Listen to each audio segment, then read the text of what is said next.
Number 10. Boca Grande Wrecks. About 4 miles, 6.4 kilometers north of Boca Grande Key in Florida, there's a heavily decayed ship sitting in shallow waters, only 5 to 15 feet, 1.5 to 4.6 meters deep. The boat looks much better in photographs from its heyday than it does now. Decades ago, when the hull was more intact, the wreck had mangrove trees growing inside it. But they were wiped out after a hurricane, leaving the site a crumbling heap of metal. It's rumored that the ship used to be Henry Ford's private yacht, called the Ciala, which also went by the names the Patricia Target ship and the old Patricia Target. Originally known as the USS Coral, the 214-foot, 65 meters yacht was constructed in 1914. Then Henry Ford reportedly bought it during the 1930s, and it was reacquired by the Navy in 1940 to be used in World War II. During the war, the vessel made several naval trips from Philadelphia in June 1941 before sailing to Newport, Rhode Island, just 2 months later. From there, it was used for training purposes in Guantanamo Bay, and then the boat found its final home in the Florida Keys. Sometime after the war, military pilots used the wreck for target practice, leaving it surrounded by dummy bomb casings and dangerous to visit. Number 9. Guerrero. Records indicate that a Spanish slave ship called the Guerrero was a former privateer vessel, originally named the James Monroe, that served in the War of 1812, but its history is mostly shrouded in mystery. During the 1820s, slave trade to Cuba was declared illegal, and that's where the Guerrero mainly did business. In many, if not most cases, ships that transported slaves to Cuba were either destroyed or renamed between runs in order to evade Spanish authorities. The Guerrero was heavily armed too. It spanned 110 feet, 33.6 meters long, with 14 12-pounder guns and a crew of 90 men.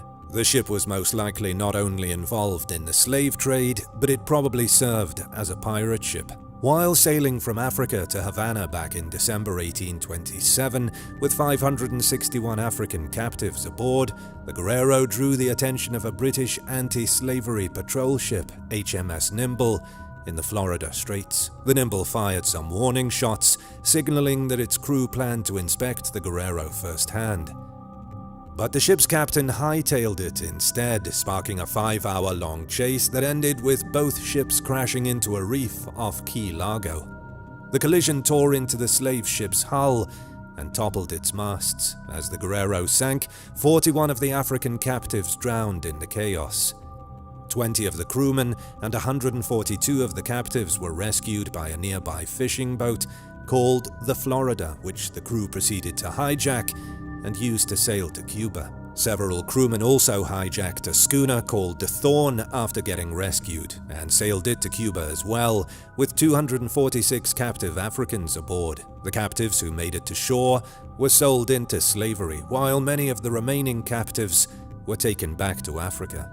The Diving with a Purpose underwater archaeology program recovers shipwrecks with a focus on African diaspora. They teamed up with the National Park Service and the National Association of Black Scuba Divers to participate in a search for the Guerrero. They eventually located the wreck during their dives between 2010 and 2012 and have recovered an early 19th century cologne bottle, bone china, lead shots, earthenware, metal rigging, copper fasteners, wooden plank fragments, and more from the wreck site. Number 8. Nuestra Señora de Atocha. At least 8 Spanish ships sank in the Florida Keys during a brutal hurricane that took place in 1622. Among them was the heavily armed and heavily laden treasure galleon called the Nuestra Señora de Atocha, which sank with a cargo full of gold, silver, copper, gems, tobacco, and indigo. The loss dealt a severe blow to Spain's economy at the time, forcing the crown to borrow money and sell several of its galleons to fund the country's participation in the 30 Years' War. The Spanish spent 30 years searching for the Atocha, but never found it. An exploration team led by treasure hunters Mel Fisher and Finley Ricard began searching once more for the lost vessel in 1969. In 1973, they found some silver bars from the wreck, as well as gold, emeralds, and more cargo that was believed to be from the Atocha itself. The team found the actual ship 16.5 years later, after searching so long, in 1985. Much of the Atocha's valuable cargo still remains at the wreck. It has an estimated value of nearly $450 million in today's currency, earning it a spot in the Guinness World Records as the most valuable shipwrecks ever found. In July 2021, diver Zach Moore found a rare gold coin from the wreck that carries an estimated value of at least $98,000. It was the 121st coin from the Nuestra Señora de Atocha to be discovered since 2001. Who knows what other treasures lie below the sea's surface? Number 7. Mandalay. Built in 1928, the 112-foot-long, 34-meters schooner Mandalay passed between several hands before getting repurposed as a luxury cruise ship in 1965. It was on its way back to Florida from a 10-day cruise to the Bahamas on New Year's Day in 1966 when it ran aground with 23 passengers and 12 crew members on board. The captain had retired to his cabin that night and left an inexperienced seaman at the helm in his place. A rescue effort ensued amid high winds and 10-foot, 3 meters high waves. Luckily, everyone survived, and only one passenger suffered minor injuries to their hand.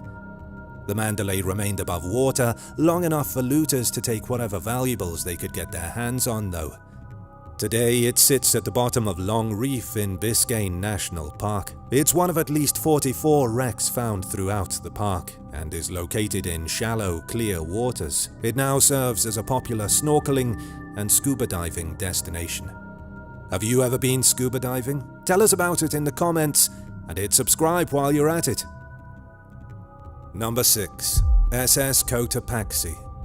The 253-foot-long, 77 meters bulk carrier SS Cotopaxi was created after World War I as part of a US-funded emergency shipbuilding program. It somehow vanished, though, during a brutal tropical storm in 1925 after leaving South Carolina and heading towards Havana, leading many to believe that it most likely came to rest on the seafloor somewhere inside the infamous Bermuda Triangle. The crew tried to radio for help, but all 32 men aboard went down with the ship.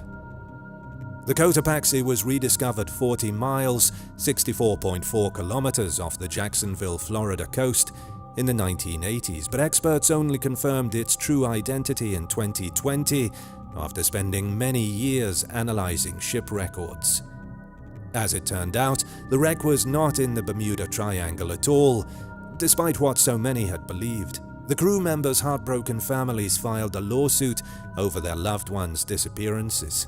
They convinced the Cotopaxi's carpenter to testify in the case, claiming that broken hatch covers that were used to cover coal could have led the vessel to leak and sink during the storm. It also came to light that the crew's distress calls had been picked up in Jacksonville, not far from where the ship was later found.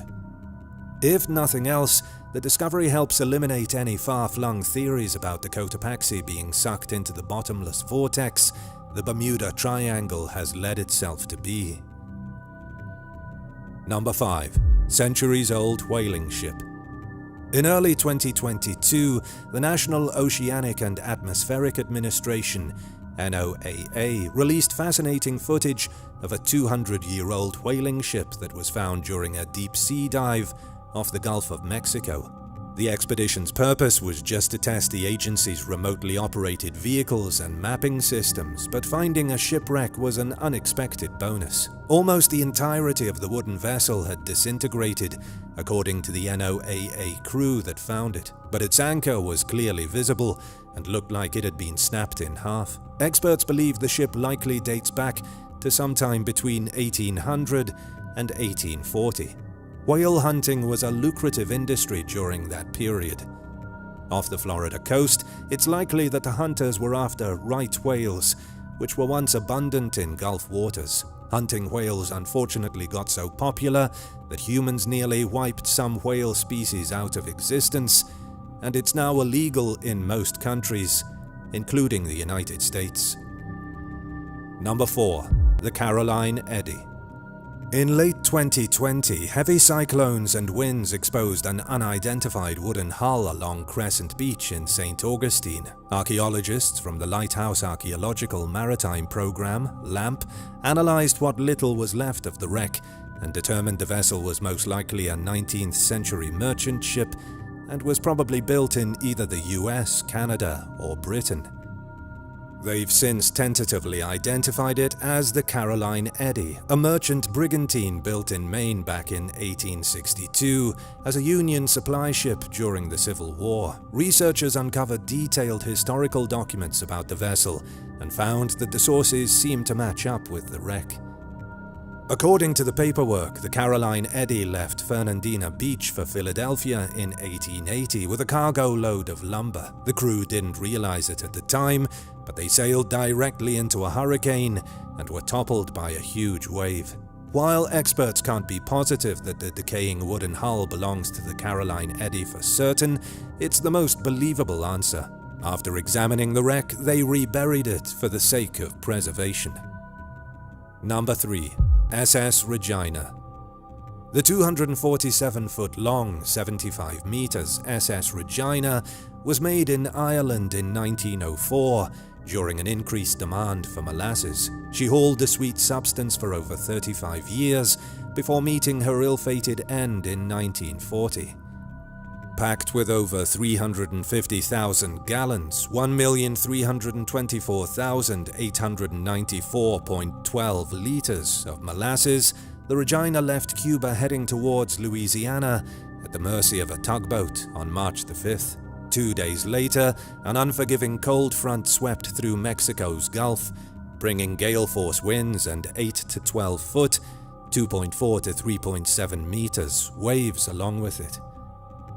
The tugboat's tow line ended up snapping, and the Regina began drifting helplessly toward the shore. She ran aground on a sandbar off Bradenton Beach, leaving her 8-man crew stranded. Locals spotted the ship and launched a rescue effort, battling choppy waters to get to the boat and save everyone that was still alive. By the time rescuers reached the Regina, one man had jumped off and tried swimming to shore, losing his life in the process. Today, the wreck is one of Florida's most popular diving spots.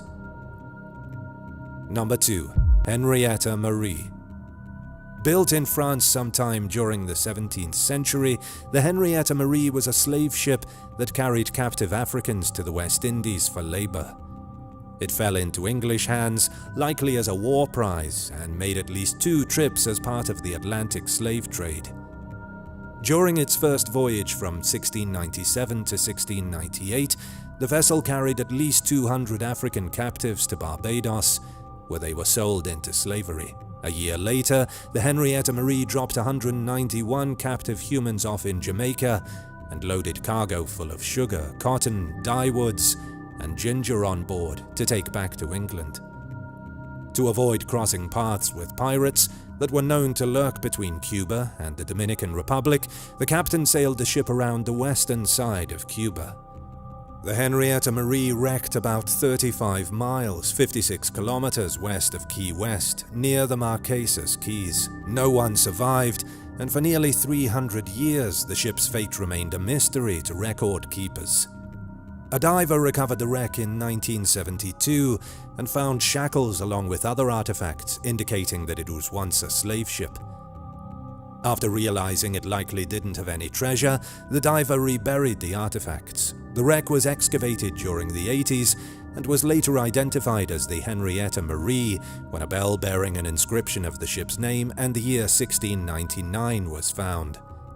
Explorers also uncovered 2 cauldrons that were most likely used to prepare meals for the crew and slaves.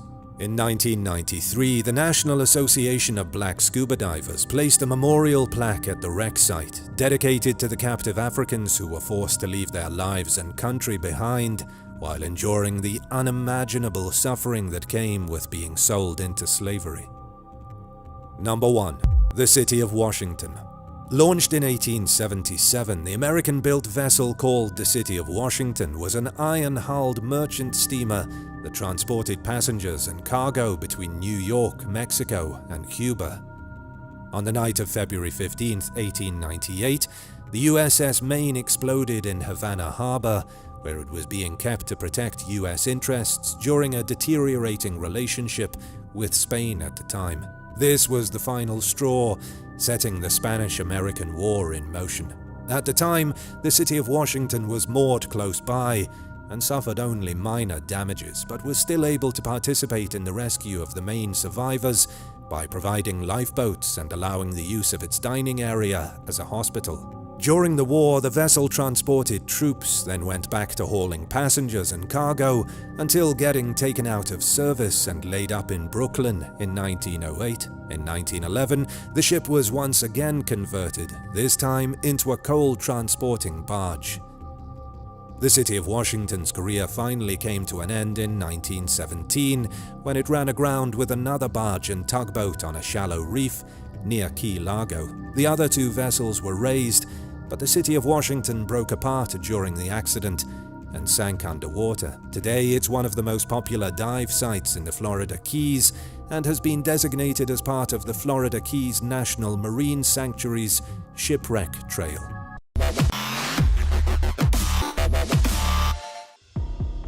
Sightings in the Bible. Many scholars have often theorized that the Bible holds secret truths regarding the existence of extraterrestrials and otherworldly beings. One such scripture that's been widely debated to depict imagery of a UFO can be found in the book of Ezekiel. Chapter 1, verse 4 of Ezekiel reads, "As I looked, behold, a stormy wind came out of the north, and a great cloud with brightness around it, and fire flashing forth continually, and in the midst of the fire, as it were gleaming metal." Some that read this passage could interpret this as nothing more than a threatening storm. However, the description of the storm resembles something much different. Many believe that this scripture is actually describing a sighting of a UFO. The imagery of gleaming metal brings many things to mind nowadays. However, back in the time of Ezekiel, when the use of technology was widely unheard of, what else could he possibly be referring to? Keep in mind that back then, vocabulary was a lot less developed, and most words that were used had multiple meanings based on the simple fact that they didn't have another word to use. Today, when we use the word heaven, it refers to the eternal place where good people are sent when they die, and is also the home of God in a religious context. But going back hundreds of years ago, that word predominantly translated into sky. Many passages in the Bible mention angels coming down from the heavens, but if you swap that word with sky, the whole context of the verse is completely changed. Instead of seeing an angel descending onto earth, these scriptures could very well be describing ancient extraterrestrial visitations. One such example of a first-hand account with otherworldly beings comes from the Book of Enoch. Strangely enough, this book of scriptures was completely removed from the Bible, and many people are not even aware of its existence. It has been speculated that the words written by Enoch were removed from the public eye on purpose by those in a position of power within the church. In this ancient text, Enoch describes being taken up into heaven, and even says he's whisked away in a fiery chariot pulled by flaming horses. UFologists that have studied this book have come to accept this as a depiction of an alien abduction, and they believe that the fiery chariot could be an advanced spacecraft. Enoch later mentions that he's taken to a place filled with burning walls, wheels, and swords. But alien theorists think he could have been attempting to describe illuminated panels and technology. Of course, there's no way of knowing for sure just what Enoch really saw and experienced. However, it's important to take note of these ancient accounts because since they were written so long ago, it's unlikely that they were recounting things completely from their imagination. It's difficult even today to imagine something or to describe something without basing it on things that we're already familiar with. This is why, for many centuries, people have used artwork in order to display in vivid detail things that their words couldn't possibly begin to express. Which one of these insane paintings did you find the most interesting? Let us know in the comments below, and don't forget to subscribe.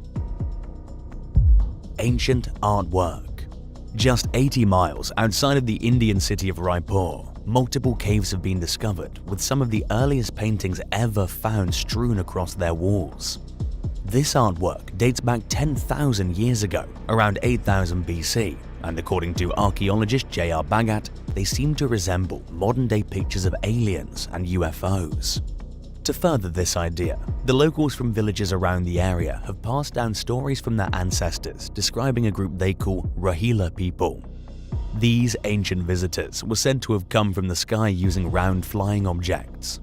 When the Rohila people came down to Earth, they're said to have taken villagers with them when they left, and those men and women were never seen or heard from again. The paintings within the cave were done using natural colors, and since they were shielded from the elements of nature, they've barely faded over the years. Shocking similarities exist between these paintings and the UFO images of today.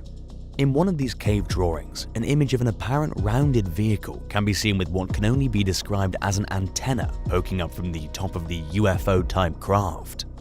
Bhagat believes that these images were created by prehistoric humans that may have made contact with extraterrestrials. Another painting found in the cave shows strange figures possibly wearing spacesuits, which only further supports his theory.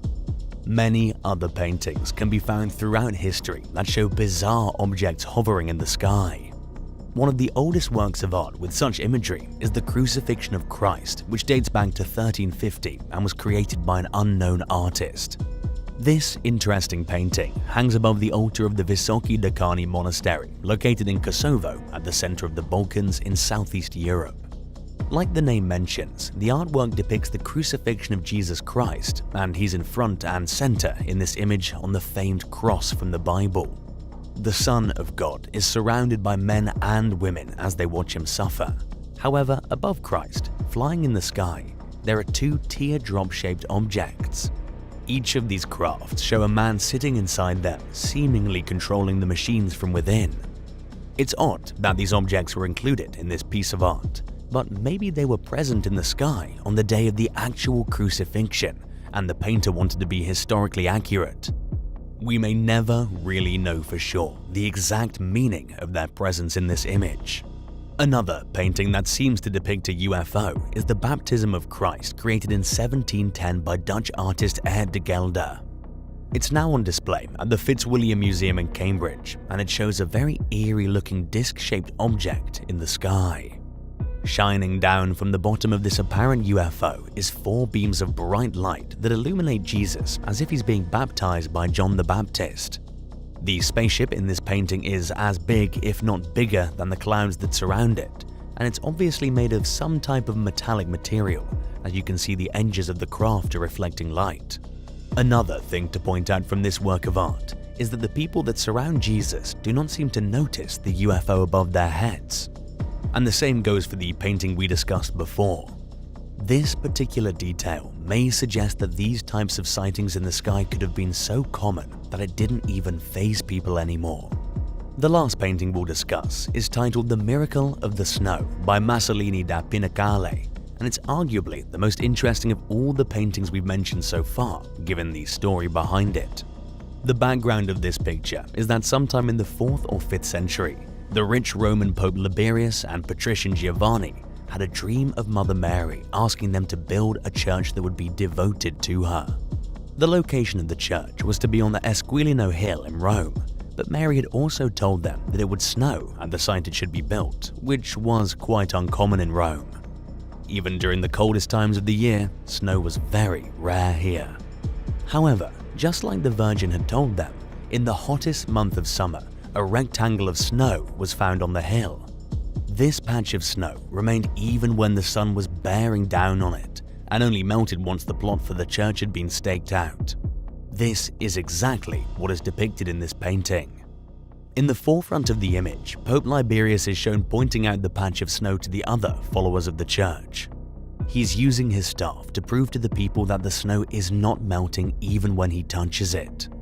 Although the most notable part of the remarkable painting is directly above the Pope's head. A giant ring of golden light is shown in the sky, with Jesus and Mary inside it.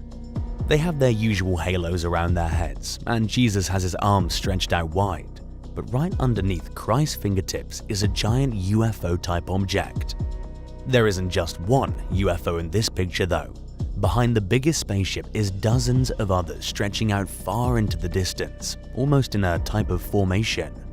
It's hard to imagine that an artist of this caliber, who put so much detail into every other aspect of the painting, would decide to make clouds look so metallic in the sky, which is what a lot of people claim that the objects are. This is also the only painting we've discussed that has one of the people in the artwork looking up to the heavens. He may have been trying to figure out what the round objects were, but everyone else in the image doesn't seem to be bothered by their presence. Perhaps the sky was littered with UFOs back then, and they just chalked it up to being angels in their fiery chariots and nothing more. They could have even believed that they were being blessed when they noticed the flying objects in the sky. UFOs seemed to be a common thing back in the old days, so when did everything change? Nowadays, if someone says they've witnessed a flying disc in the sky, more often than not, people are going to label them as crazy or looking for attention. And so, when the US intelligence community came out and released all of the information they had on unidentified flying objects, many were obviously shocked. Let's now get into one of the craziest UFO sightings that's ever been confirmed by the US government.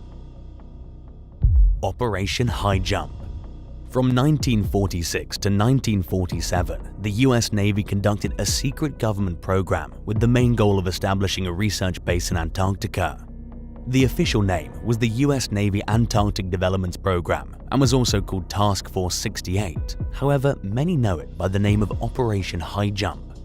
It was organized by Rear Admiral Richard E. Byrd and was led by Rear Admiral Ethan Eric Larson. Even though the mission aimed to set up a research base in the frigid southernmost continent, High Jump had many other objectives as well. They wanted to try and train personnel in the chilly conditions of Antarctica and test equipment there. And although it was publicly denied until the expedition had ended, the US planned to consolidate and expand their sovereignty over the biggest practicable area of the continent. However, the US seemingly forgot to mention one of the key elements of Operation High Jump, and it was discovered after a Russian documentary spilled the beans in 2006. After the documentary aired, it was later translated into English, and it was learned from Soviet spies at the time that the US planned to destroy a secret Nazi base that was hidden somewhere in Antarctica.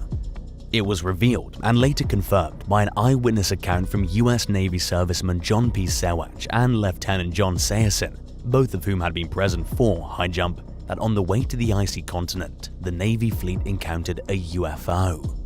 On January 17, 1947, Sayerson recounted that during the mission, a UFO shot straight out from under the frozen water and flew directly between the mast of the USS Brownson at such a miraculous speed that the radio antenna oscillated back and forth in its turbulence. A plane called the Currituck took to the sky moments after the spaceship revealed itself and was immediately hit by a mysterious ray from the UFO. The plane, after it was struck, instantly crashed into the water right next to the ship. Nearly 10 miles away from the USS Brownson, the Maddox, which was a torpedo boat, suddenly burst into flames and started to sink into the icy depths below. According to the official Soviet report regarding High Jump, for several weeks the US held its ground as the UFO was seen flying closely above the naval flotilla. On multiple attempts, the ships fired at the craft, which would then retaliate with deadly effects. When the fleet was finally forced to retreat after only 8 weeks and many casualties, Admiral Byrd leaked some information regarding the operation to the Chilean press. Instead of denying the whole event, Byrd went on record saying Task Force 68 had encountered a new enemy that could fly from pole to pole at incredible speeds. However, the US authorities never publicly confirmed the Admiral's claims. And for some unknown reason, Byrd never spoke with the press again regarding Operation High Jump. This left many to wonder if the man had been silenced by the government, but of course that was never confirmed or denied, as was their usual response to situations like these. Sadly, Admiral Byrd passed away only 10 years after High Jump at the age of 68 years old. And so, we may never know for certain just what he had to say regarding the mission to Antarctica, or the UFO that they encountered. Number 5. MiG-21. The first ever truly modern second-generation jet fighter created by the Soviet Union was the MiG-21. Testing for the aircraft began in the year 1956 and was created by the Mikoyan Gurevich Design Bureau. 4 years later, the first version was completed and entered into service. The jet was supersonic and was a large interceptor aircraft. Development of the craft began in the early 1950s after Mikoyan OKB completed his preliminary design study for the YE-1 prototype. However, this project was reworked quickly after the engine was determined to be too weak. After many other prototypes and changes were made, the MiG-21 was created. This turned out to be the very first successful aircraft created by the Soviet Union, combining interceptor and fighter characteristics into one single aircraft. The Soviet designers came up with a unique tailed delta configuration, and it had a very thin delta wing. This design gave the aircraft high speed, maneuverability, adequate takeoff and landing characteristics, as well as sufficient medium altitude performance. Due to its superior engineering, this fighter jet was used by 60 different countries across 4 continents. Even today, 6 decades after its maiden flight, this aircraft still serves multiple nations. The MiG-21 made aviation records and even became the most produced supersonic jet aircraft in aviation history. It was also used heavily throughout the Korean War, and it previously held the record for the longest production run of any single combat aircraft. However, that record has now been smashed by the McDonnell Douglas F-15 Eagle and the General Dynamics F-16 Fighting Falcon. Number 4. Vacuum bombs. Russia has one of the most advanced military forces on the planet, and they have some truly horrifying weapons at their disposal. One of these dangerous war machines is known as a thermobaric vacuum bomb, and could be extremely devastating if it were to be used. When Vladimir Putin, the president of Russia, announced the invasion of Ukraine in February 2022, not many expected resistance to last. However, as the fight rages on today, it seems that Putin's troops are now resorting to more intense strategies. One of these tactics included heavy bombardment of Ukrainian cities, causing massive explosions and resulting in many deaths. Even though Russia initially promised that civilians would not be the target of such weapons, it seems as though they have opted to bomb areas in Ukraine in order to grind down Ukrainian resistance. Many civilian casualties have already been reported, and this has led to a large wave of migration of desperate families to move westwards so they can escape the bloody battlefield. It seems like Putin will stop at nothing in order to meet his objective and will do anything he can to squash resistance from the Ukrainian armed forces. The weapon that many are most concerned about, though, is the vacuum bomb. This device is capable of sucking in oxygen to create a high-temperature explosion.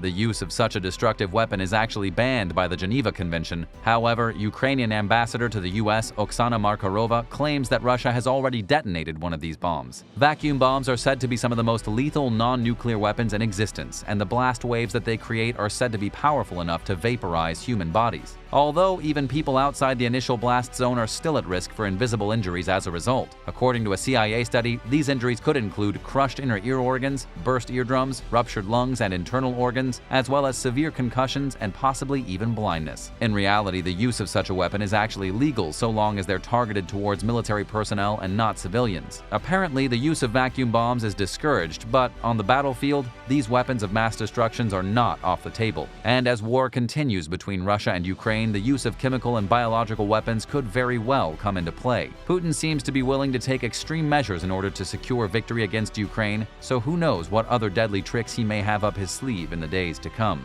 Number 3. Poseidon nuclear torpedo. Previously known to the Russian military under the codename Status 6, the Poseidon is a nuclear-powered autonomous underwater vehicle that is under development by Rubin Design Bureau. This dangerous weapon is capable of delivering both nuclear and conventional payloads. Announced by Russia's President Vladimir Putin on March 1, 2018, they're currently developing a total of 6 new strategic weapons, and the Poseidon is one of them. This new war machine was accidentally leaked to the public after it was revealed by mistake on the Russian NTV television channel in November 2015. During a live speech given by Putin, while denouncing America's claims of having defensive missile technology, he spilled the beans on the project. The US government at the time was not sure if the declaration was disinformation or if it was a warning signal, but the CIA later concluded that the leak of information was in fact intentional. According to the Pentagon, the first test launch took place on November 27, 2016 in the Arctic Ocean. Then in 2018, the Nuclear Posture Review acknowledged the development of Russia's nuclear-powered torpedo. It was also announced in January of 2019 that the Russian Navy planned to create at least 30 of these unmanned underwater vehicles, which would be deployed on 4 submarines as they served in the Russian Northern Fleet and the Pacific Fleet. As a power move, the Russian Defense Ministry released a video to the public in February 2019 showing a test launch of a Poseidon by a B-90 Sarov special-purpose submarine. It's been confirmed that these weapons were created as a response to U.S. withdrawal from the ABM Treaty treaty, and also to increase the chances of Russia overcoming the US missile defense systems. Even if these nuclear torpedoes were to miss their target, radiation would still contaminate a large area of space. Playing into this, the Poseidon is also speculated to be equipped with a cobalt bomb. If you're unfamiliar with this type of weapon, it's a type of salted bomb which is designed to produce large amounts of radioactive fallout and would most likely be used in the event of radiological warfare. The torpedo-shaped robotic mini-submarine is rumored to be able to travel at speeds of around 185 kilometers per hour and has a range of about 10,000 kilometers. It's also suggested that the maximum depth this weapon could reach is roughly 1,000 meters. The missile is roughly 1.6 to 2 meters in diameter and is estimated at 24 meters long. The warhead alone has a diameter of 1.5 meters and is 4 meters in length, which would give it a volume of likely 7 cubic meters. Some reports suggest that the yield of this beast could be upwards of 100 megatons. However, since this project is mostly top secret, we don't know for sure just how powerful it is. One thing is for certain though, if the US wants to be the target of one of these Poseidon nuclear torpedoes, we'd be likely having a rough time if everything worked out for the Russians. Would you rather explore the depths of the ocean with your own eyes from the inside of a submarine, or enjoy the views you'd see from the deck of a cruise ship? Let us know in the comments below, and if you haven't already, don't forget to subscribe. Number 2.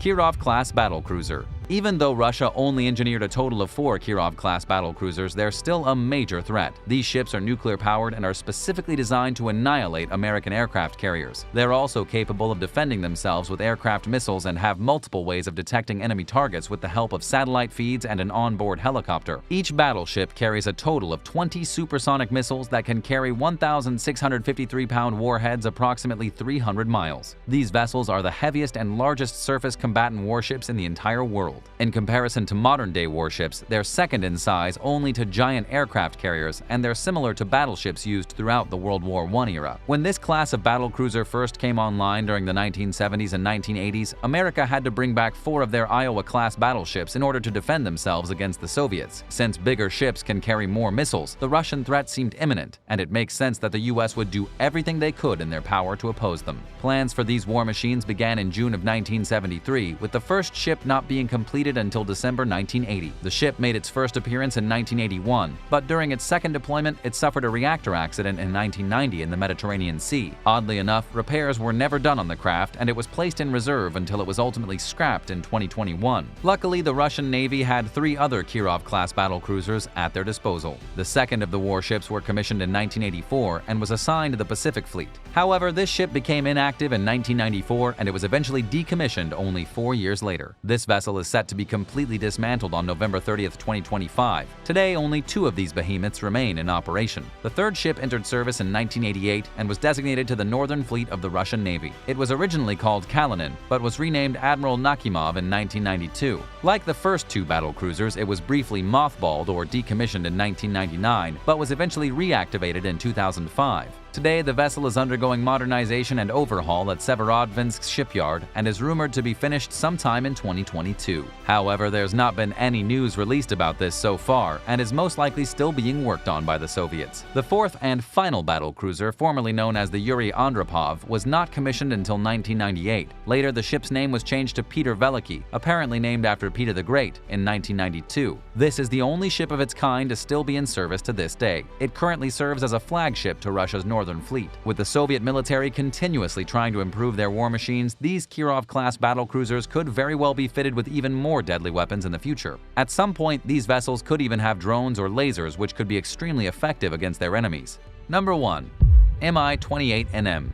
In 1972, Russia began working on plans to create a unique type of attack helicopter called the Mi-28 that would be capable of transport. This new design reduced the amount of space inside the vessel, meaning that it would only be able to carry 3 troops instead of the previous model's ability to carry 8 troops. The cabin was omitted in order to provide better overall speed and performance. The design team was led by Marat Cheshenko in 1980, and an initial engineering plan and mock-up were accepted by the Russian government in 1981. The first ever prototype was built and began test flights in 1982, and after some small adjustments, the newer model was completed in 1983. Development of the Mi-28 was of lower priority from 1984 to 1988 because the Kamov Ka-50 was chosen by the Air Force due to it being a bit more advanced at the time, and they used it as their new anti-tank helicopter. However, in January of 1988, they got right back to designing the Mi-28, and they began to create more powerful engines. Finally, after many years and different variants were constructed and tested, the 5th-generation derivative named the Mi-28NM was finished in October 2020. This helicopter is dangerous, and with the emergence of more advanced technology, the aircraft was fitted with new cutting-edge sensors which allow it to conduct night operations. It also uses the NO-25E radar, which allows the helicopter to have a circular view and also gives the crew the capability of receiving radar images of the terrain. This aircraft also had extended flight range as well as advanced weapons control systems. It has some of the capabilities of a fighter jet and can get up to speeds of about 300 kilometers per hour, and it can also travel distances of about 450 kilometers. The supersonic 9M120 Ataka V missile is the standard missile armament on these vehicles, and they use a system called radio beam riding guidance, which allows a missile to be directed using a laser beam or radar. And because of Russia's willingness to deploy military troops abroad, the aircraft's VK2500P01PS engine is able to operate in harsh climates. It can perform just as well in temperate climates as it can in desert areas with extremely high temperatures. Upgraded electronics allow pilots of these crafts to be able to receive target locations from intelligence units and other advanced aircraft designers to significantly increase the effectiveness of interaction with ground forces. As a result of this, those detected targets can easily be destroyed almost immediately. This new design is all part of Russia's plan to modernize their attack helicopters. In the coming years, even more modernized variations of the Mi-28NM could be in development, and when those plans are brought into fruition, we may be in trouble. Which of these dangerous weapons scares you the most? Let us know in the comments below, and don't forget to subscribe. Thanks so much for watching, and we'll see you next time for more amazing videos right here on American Eye.